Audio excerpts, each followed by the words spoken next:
Terima kasih Tuhan Yesus, terima kasih Roh Kudus. Benar bahwa Engkau adalah satu-satunya penolong di dalam hidup kami. Di dalam setiap kesesakan, pertolongan-Mu sangat terbukti.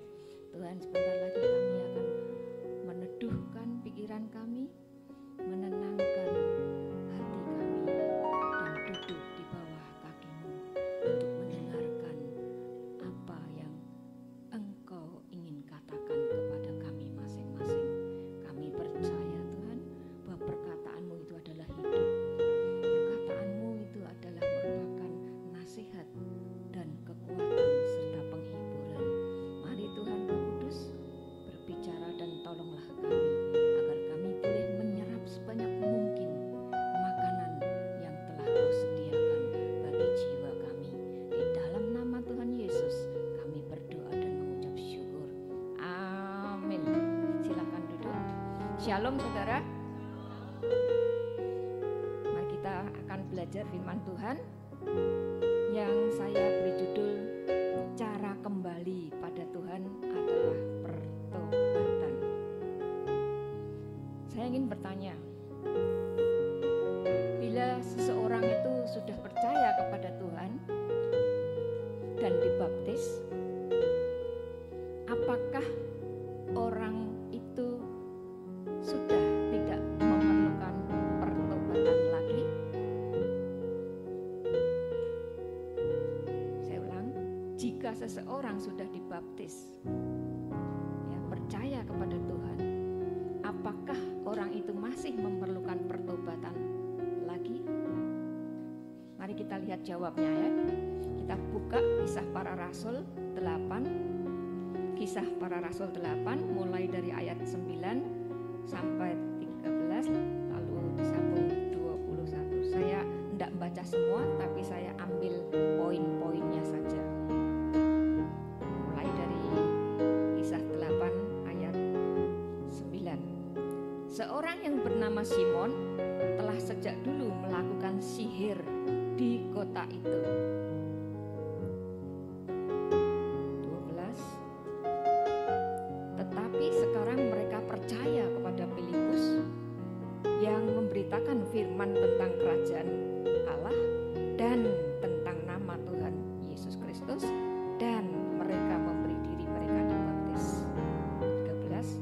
Simon itu sendiri juga menjadi percaya dan sudah dibaptis. Ia senantiasa bersama-sama dengan Filipus. 18.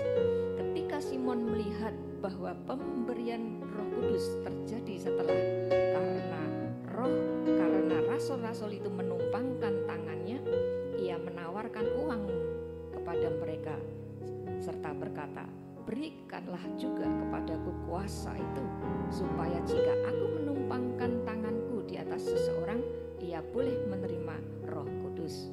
Tetapi Petrus berkata, "Binasalah kiranya uangmu itu bersama dengan engkau. Jadi bertobatlah dari kejahatanmu itu, sebab kulihat hatimu telah seperti empedu yang pahit dan terjerat dalam kejahatan." Berarti perlu bertobat nggak? Perlu ya. Pertobatan yang pertama dari Simon tukang sihir itu pertobatan dari tukang sihir menjadi orang yang percaya kepada Injil. Dari yang harusnya dia mati upah daripada dosa, dia masuk ke dalam kehidupan baru.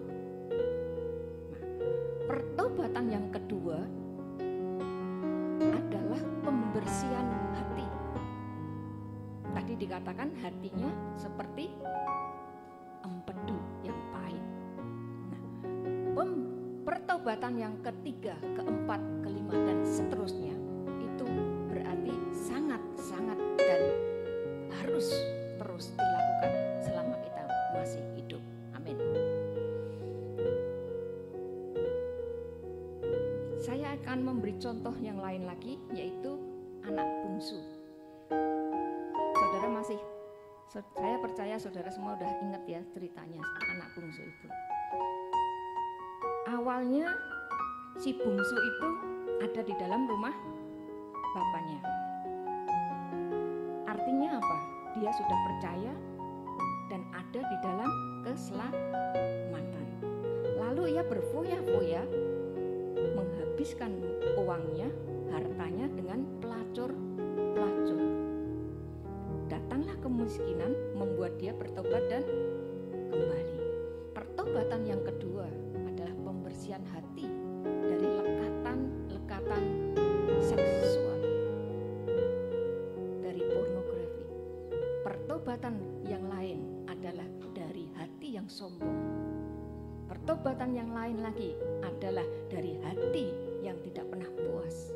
Dia melihat di luar rumah bapaknya, di dunia luar sana, lebih tampak memikat, lebih tampak menarik, lebih tampak lagi menjanjikan. Jadi dia keluar daripada keselamatan itu. Amin. Berarti pertobatan itu terus dan terus dan terus. Bagaimana dengan kehidupan kita sehari-hari?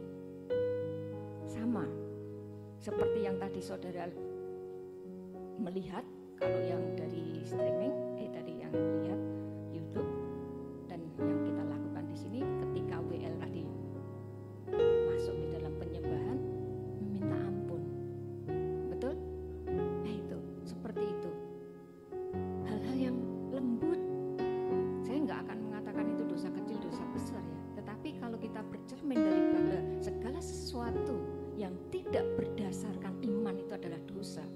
Berapa banyak kita itu hidup kita tak percaya, ragu-ragu, bimbang, itu sudah melakukan sesuatu yang tidak berdasarkan iman. Betul? Nah, kemudian saya ingin bertanya, untuk datang minta maaf, untuk datang minta ampun, itu sulit apa mudah? Mari kita lihat ya, di Alkitab, sulit atau mudah untuk datang minta maaf? Saya ambil 5 contoh. 5 contoh ini berbeda-beda, sekaligus kita akan melihat yang mana yang Tuhan sukai, yang mana yang perlu kita belajar dan tidak kita lakukan di dalam kehidupan ini. Contoh yang pertama, saya sebut cari kambing hitam. Kejadian 3 ayat 11. Tuhan bertanya kepada Adam, apakah engkau makan dari buah pohon yang kularang engkau makan? Jawab Adam, dia, wanita ini yang memberi itu padaku, dan seterusnya dan seterusnya. Kambing hitam. Bagaimana dengan kehidupan kita? Kita sering nggak ngelakuin mengambing hitamkan orang yang bisa kita jadikan kambing hitam? Ya, contoh, gara-gara kamu sih makan nggak pernah bawa habisin, sayang dong dibuang. Jadi saya yang makan, jadinya jadi gendut. Ya kan, sering ya, yang sepele-sepele begitu ya. Gara-gara kamu sih ngenalin aku sama cewek itu, sekarang aku jadi ATM-nya dia tuh. Ya kan, banyak mengambing hitamkan orang ya, tanpa kita sadari. Tanpa kita sadari, sesungguhnya keputusan itu ada di diri kita masing-masing. Kita bukan anak kecil lagi, betul? Berarti kalau itu sesuatu ajakan yang gak bagus, saudara bisa punya kuasa untuk menolak. Yang kedua, bersembunyi. Kalau bersembunyi itu di tempat gelap atau di tempat terang? Gelap ya, jangan seperti sembunyi anak-anak. Asal dia berumpet, aman, padahal mudah ditemukan. Bersembunyi. Kejadian 3 ayat 8. Adam dan Hawa bersembunyi terhadap Tuhan di antara pohon-pohon di dalam taman.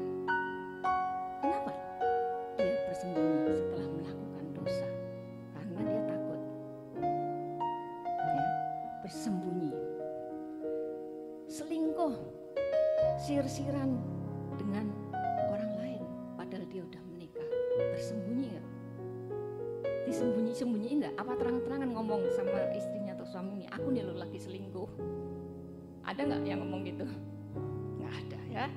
Ada. Langka. Ya kan? Ini seperti ini.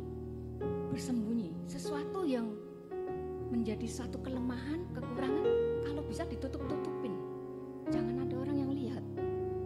Sedang pacaran, kalau bisa pakai topeng. Semua yang jelek jangan sampai tahu, ya kan? Seperti itu. Kemudian orang korupsi ditutup-tutupi. Gak ada yang mau ngaku jujur, nih saya salah, aku telah melakukan. Gak ada kan? Ini bersembunyi. Maka Tuhan sendiri berkata di dalam Yohanes, manusia lebih suka gelap daripada terang karena dia melakukan hal-hal kejahatan. Ya. Yang ketiga, mau minta maaf tetapi hanya sebagian.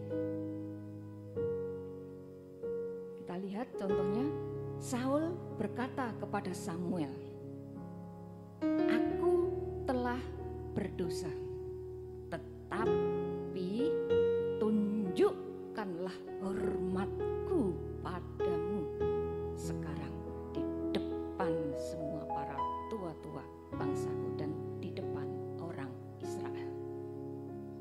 Bagaimana dengan kita? Kita sering gak ngelawan minta maaf tapi hanya setengah-setengah. Misalnya orang tua yang salah terhadap anaknya, bisa nggak dia datang pada anaknya, oh ini orang tua nggak pernah salah. Sulit ya. Atau seorang bos salah pada bawahannya, mudah nggak si bos untuk datang pada bawahannya, taruh kata yang paling bawah, misalnya tukang buat kopi atau tukang nyapunya, minta maaf ya. Sulit ya, sulit. Nah ini contoh yang ketiga. Nah, sekarang masuk contoh yang keempat, ya, bunuh diri. Contohnya adalah Yudas Iskariot. Ketika Yudas Iskariot itu menjual Yesus, lalu dia hanya menyesal. Dia nggak datang minta maaf kepada Tuhan Yesus. Dia merasa dosanya terlalu berat untuk diampuni, untuk dimaafkan, karena membuat kematian seseorang fatal. Jadi dia milih untuk bunuh diri.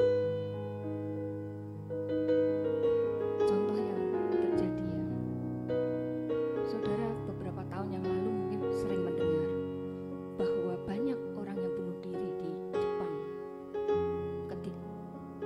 Siswa-siswi, ketika seseorang gagal di dalam studinya, anak tersebut akan bunuh diri. Hanya cuman gara-gara gagal studi. Orang tuanya tidak bisa menerima kegagalan itu, tidak bisa mengampuni, atau anak itu sendiri nggak bisa menerima dirinya sendiri, tidak bisa menerima dirinya sendiri karena kegagalan itu. Dia anggap itu sudah akhir daripada dunia. Ya, padahal Tuhan Yesus berkata apa? Semerah tali kirmisi dosamu, Tuhan sanggup pulihkan. Betul? Nah itu. Yang terakhir, contoh yang terakhir kelima, yaitu Daud. Saudara tahu dosa apa yang Daud lakukan yang terkenal? Berzina dengan Bathsheba. Satu lagi apa yang terkenal juga, yaitu dia menyuruh Yoab menghitung jumlah tentara orang-orang Israel, dan itu Tuhan bilang itu jahat di mataku. Tapi apa yang dilakukan Daud? Daud berkata kepada Tuhan, ya Tuhan, aku telah berdosa karena melakukan dari contoh 1, 2, 3 sampai 5 membuktikan ya betapa sulitnya seseorang datang minta ampun, minta maaf dengan segala kejujurannya, dengan segala kerendahan hatinya. Yang Tuhan berkenan yang nomor berapa? Yang terakhir, yaitu daripada Daud. Ini terkonek dengan Yeremia 3 ayat 12 dan 13. Aku huruf besar Tuhan adalah murah hati, demikianlah firman Tuhan. Yang ke-13, hanya akuilah kesalahanmu, hanya akuilah kesalahanmu. Pengakuan dosa yang Daud lakukan itu seperti apa? Ya, kita bisa lihat di Mazmur 51. Saya menghimbau ya, saudara nanti bisa membaca dari awal sampai akhir. Itu indah sekali. Mazmur 51. Saya akan ambil poin-poinnya saja ya. Yang pertama, Daud itu menyadari akan pelanggarannya. Daud menyadari akan pelanggarannya. Yang kedua, Daud mengakui kesalahannya di hadapan Tuhan. Yang ketiga, Daud memohon belas kasihan Tuhan agar Tuhan lepaskan dia, Tuhan hapuskan dia, Tuhan bersihkan dia, Tuhan pulihkan, Tuhan perbaharui, supaya Tuhan juga melepaskan dia dari hutang darah. Dan yang terakhir, bangunkanlah tembok-tembokku Tuhan. Saya akan perdalam sedikit yang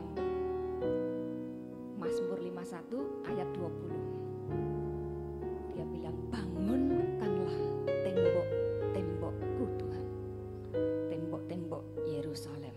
Nah, ketika Daud itu berbuat dosa ya, dia itu menggambarkan bahwa dia itu seperti tembok ya, tembok Yerusalem yang tidak dikatakan entah itu retak, entah itu sompel, entah itu lubang. Tapi dia minta bilang, Tuhan bangunkanlah tembok-tembok. Nah, di Amos 9 ayat 11 itu dikatakan juga, pada hari itu aku huruf besar akan mendirikan kembali pondok-pondok Daud yang telah roboh. Aku akan menutup pecahan dindingnya. Ya. Kalau saya adopsi kata menutup pecahan dindingnya, kita ingat apa? Tukang periuk. Yang kita bisa lihat di Yeremia 18 ayat 4 sampai 6. Apabila bejana yang sedang dibuatnya dari tanah liat rusak, maka tukang periuk itu mengerjakan kembali menjadi bejana lain menurut apa yang baik pada pemandangannya. Masakan aku tidak bisa bertindak pada kamu seperti tukang periuk ini? Nah, saya akan tunjukkan ya pada saudara betapa indahnya benda yang rusak itu diperbaiki dan dibetulkan oleh ahli tukang periuk, dan hasilnya bukan sekedar indah tetapi juga barang itu jadi berharga, barang itu jadi apa? Elegan. Demikian pula dengan kita, ketika kita berdosa dan datang kepada Tuhan dengan jujur mengakui, minta ampun, maka Tuhan akan pulihkan hidup kita. Saya akan tunjukkan yaitu dari seni kintsugi. Kalau bisa dilihat ada gambar-gambar dari kintsugi. Nah, pada dasarnya ya, seni kintsugi ini adalah nah ini ya, saudara bisa lihat ya. Pada dasarnya seni kintsugi ini ya, memperbaiki benda-benda yang rusak, yang terbuat dari tanah liat. yang retak, yang sumpal itu ditutup, ditambal dengan emas.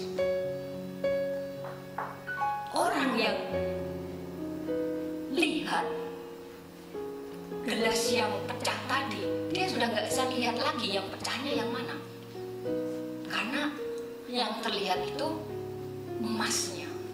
Matanya yang sudah nggak fokus lagi kepada retakannya lagi, tapi lihat pada seni daripada emas itu.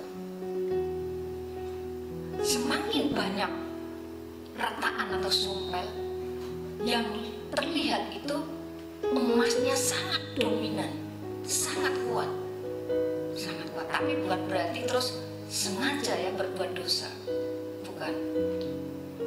Nah, dosa dan kesalahan saudara dan saya bukan ditutup dengan emas, itu adalah yang nyata ya, tapi ditutup oleh darah Yesus.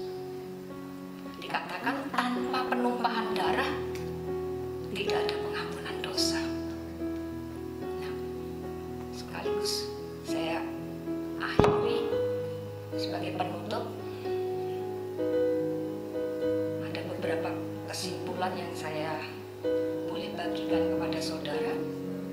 Yang pertama, bahwa pertobatan 2, 3, 4 dan seterusnya itu sangat penting dan sangat perlu, karena itu adalah pembersihan dari hati kita yang kotor. Berarti saudara dan saya itu dipulihkan terus-menerus, dipulihkan terus-menerus menjadi baru dan indah.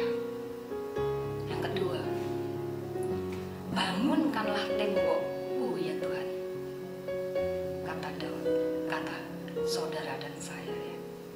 Tembok itu bicara soal pertahanan, soal benteng. Rumah kita ada temboknya nggak? Ada ya. Itu berarti supaya orang jahat nggak bisa masuk. Nah, saat saudara dan saya berdosa, itu lapisan tembok saudara dan saya itu menjadi berkurang, lapisannya menjadi semakin tipis, menjadi semakin tipis, semakin tipis. Kalau disinggol sama si musuh, nggak perlu pakai kekuatan luar biasa, sudah roboh. Nah, maka ketika pertahanan saudara dan saya rapuh, ya, itu kita perlu datang kepada Tuhan, minta Tuhan pulihkan. Dan saat itu juga perlindungan, lapisan daripada benteng saudara dan saya itu diperkuat kembali, dipertebal lagi, seperti Kintsugi tadi yang pecah itu ditutup retakannya. Yang ketiga, kalau orang dunia bilang minta maaf itu adalah suatu kekalahan, kalau orang dunia itu bilang minta maaf itu adalah menghancurkan harga diri, gengsi, tetapi bagi orang yang percaya, minta maaf, datang kepada Tuhan dan sesama, itu adalah suatu kemenangan. Amin. Karena apa? Secepat saudara dan saya ketika berdosa datang kepada Tuhan, dan Tuhan akan segera menutup pecahan dinding saudara dan saya dengan darahnya, sehingga ketika setan datang, setan itu nggak melihat lagi retakan itu, setan nggak lihat lagi dosa kita, karena sudah ditutup oleh darah Yesus. Sehingga setan nggak bisa lagi menuduh kita, nggak bisa lagi mendakwa kita. Jadi timingnya adalah cepat-cepatan dengan setan.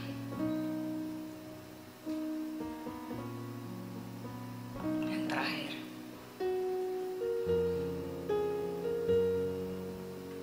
sesungguhnya pertobatan itu bukan hal yang menakutkan,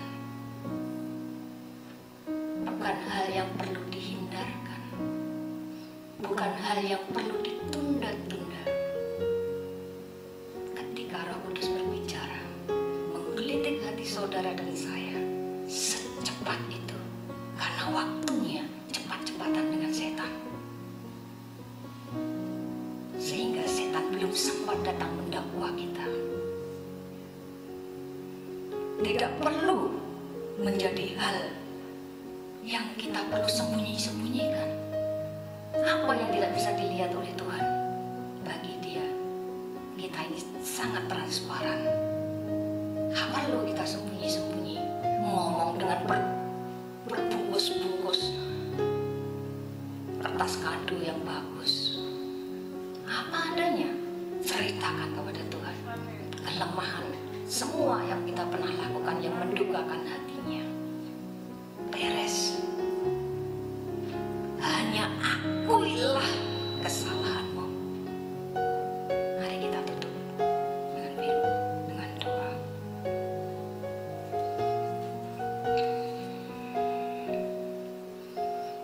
Terima kasih Tuhan, terima kasih Roh Kudus untuk rahasia kebenaran firman-Mu yang boleh kami dengar. Kami percaya firman-Mu itu penuh kuasa dan kekuatan-Mu ada di dalam setiap perkataan-Mu. Maka kami bersyukur Tuhan memiliki Tuhan yang luar biasa, tidak terukur kasih-Mu. Kerinduan hati-Mu yang mulia Tuhan, tangan-Mu yang selalu terulur untuk kami, hati yang remuk tidak Kau pandang hina. Yang Kau cari adalah orang-orang yang sakit akan Kau sembuhkan. Terima kasih Tuhan. Di dalam nama Tuhan Yesus, firman ini termeterai. Amin.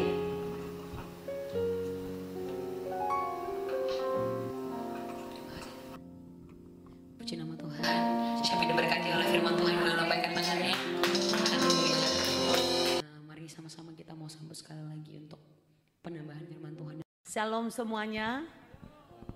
Saudara diberkati dengan firman Tuhan hari ini.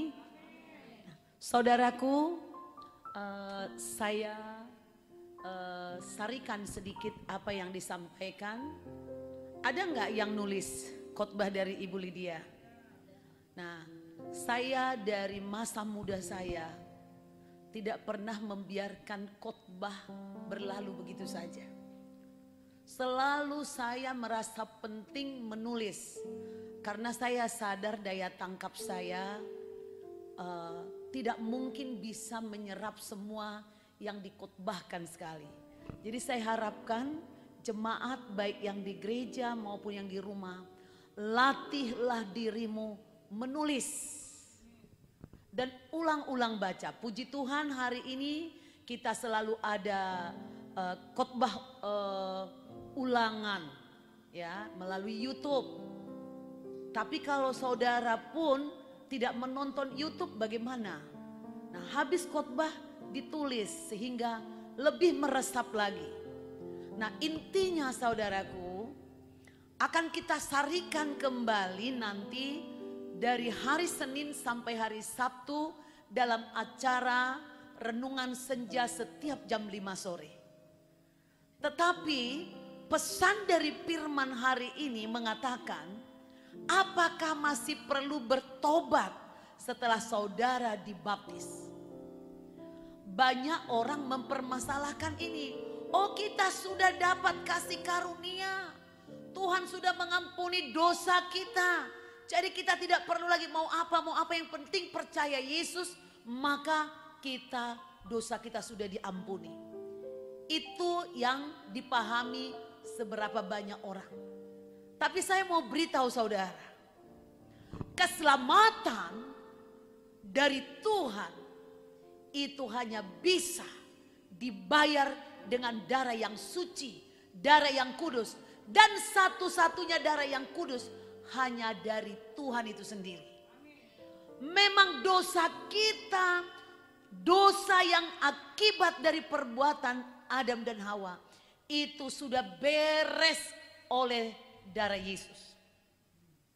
Tetapi jika saudara setiap hari tidak hidup seperti yang Tuhan Yesus lakukan, saudara melakukan pelanggaran lagi, melakukan dosa lagi. Ini yang dimaksud. Apakah saudara perlu bertobat? Sangat perlu. Maka ada firman Tuhan mengatakan, kerjakanlah keselamatanmu. Bukan mengupayakan keselamatan supaya kau selamat, bukan. Isilah keselamatan itu. Sama seperti Indonesia yang baru-baru ini kita rayakan hari kemerdekaannya. Indonesia merdeka sudah 75 tahun. Merdeka Indonesia. Tapi prakteknya bagaimana? Diisi kemerdekaan ini. Kalau enggak kita terjebak, terpenjara lagi kemiskinan, penjajahan satu sama lain, suku ini dengan suku ini, partai ini dengan partai ini, orang ini dengan orang itu. Kita bisa mengalami ikatan atau kutuk atau beban yang berat apabila kita tidak bertobat mengisi kemerdekaan itu. Maka orang Kristen, isilah hidupmu yang sudah dimerdekakan oleh darah Yesus dengan perbuatan yang baik, perbuatan yang suci, perbuatan yang benar. Demikian saudaraku. Jika saudara diberkati dengan firman yang hari ini disampaikan oleh hambanya, Evangelis Lydia Santoso atau Ibu Lydia Dewi Inawati Santoso. Silakan saudara bagikan kepada teman, kepada sahabat, semua keluarga. Orang Kristen wajib memberitakan Injil. Kalau saudara terbatas kemampuan saudara untuk mendatangi teman, mendatangi orang lain, sekarang gampang. Share aja firman ini. Saudara tonton di YouTube, muncul like, subscribe bagi yang belum mengerti. Lalu saudara like, saudara subscribe, saudara share ke banyak orang. Saudara mendapat upah yang sama dengan hambanya Ibu Lydia. Kita diberi kesempatan memberitakan Injil. Mari saudara, kita akan akhiri ibadah kita. Mari kita berdiri, angkatlah tanganmu dan hatimu kepada Tuhan. Terimalah berkat daripada Tuhan. Saudaraku, jika saudara akhir-akhir ini merasa, aku ingin dekat dengan Tuhan, tapi kok banyak muncul kedaginganku, sehingga membuat aku malas. Angkatlah tanganmu dan hatimu. Saya berdoa agar Tuhan memberi kekuatan kepada saudara untuk bertobat, untuk mengoreksi diri, untuk melepaskan, melawan ikatan-ikatan setan itu hanya dengan mengandalkan nama Yesus. Bapa di surga, sebelum kami menerima berkat, dimanapun anak-anakmu mendengar atau menonton video ini, bahwa setelah dibaptis, kami orang Kristen perlu terus bertobat dari sikap hidup yang salah untuk memiliki karakter yang sama seperti Kristus. Kami harus mengerjakan keselamatan, bukan mengupayakan. Saya berdoa Tuhan, siapapun hari ini yang merasa hidupnya hancur-hancuran, berusaha mendapatkan Tuhan tapi gak mampu, Tuhan lawan, kirim malaikatmu, Roh Kudusmu kau curahkan dimanapun mereka berada, yang ada di kota maupun di desa, yang ada di gunung maupun di lembah, yang ada di rumah ataupun di jalanan, di kantor atau di mana saja, di dalam negeri maupun di luar negeri. Tuhan, saat ini kuasa Roh Kudus melawan, memberikan mereka hati yang terang sehingga mereka muak dengan kegelapan. Engkau berikan saat ini kekuatan Roh-Mu, membuat mereka mampu meninggalkan yang jahat dan mencari terang-Mu, melakukan apa yang benar. Diberkati hidup mereka. Oh, dalam nama Tuhan Yesus, Lepaskan mereka dari ikatan rokok, ikatan narkoba, ikatan free sex, ikatan-ikatan roh jahat, kebiasaan-kebiasaan yang buruk. Lepaskan anak-anakmu Tuhan. Saat ini kuasa darahmu mengalir, menyucikan semua anak-anak Tuhan. Terima kasih Bapa, terima kasih. Angkatlah tanganmu sambil engkau merenungkan, ini aku Tuhan. Aku butuh berkat-Mu. Katakan kepada Tuhan seperti itu. Kau harus mengeluarkan suaramu, katakan, aku membutuhkan Engkau Tuhan. Aku membutuhkan darah-Mu. Aku membutuhkan kuasa-Mu. Kiara lama syiki lama syiki. Hari ini hamba-Mu berhenti berkata-kata, tapi roh-Mu akan terus secara dahsyat bekerja. Berkatilah umat-Mu Tuhan. Terimalah berkat daripada Bapa. Bapa Yahweh yang disembah Abraham, Ishak dan Yakub. Yang disembah Musa dan Elia dan Daud. Bapa yang disembah oleh bangsa Israel, yang disembah Paulus dan Petrus. Bapa itulah yang memberkati engkau dan melindungi engkau. Tuhan itu sendiri menyinari engkau dengan wajahnya dan memberi engkau kasih karunia. Tuhan menghadapkan wajahnya kepadamu dan memberi engkau damai sejahtera yang melampaui segala akal dan pikiranmu. Hari ini, besok, sampai Tuhan Yesus datang di awan-awan permai, menjemput kita semua orang pilihannya yang dicintainya, sehingga kita dibawa masuk ke dalam kerajaan 1000 tahun dan kemudian duduk bersama dengan Tuhan di surga untuk kekekalan selama-lamanya. Haleluya. Yang percaya katakan amin, amin, amin.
Salaman, jangan lupa saudaraku, selalu gunakan masker atau face shield kemanapun saudara berada dan terus berdoa.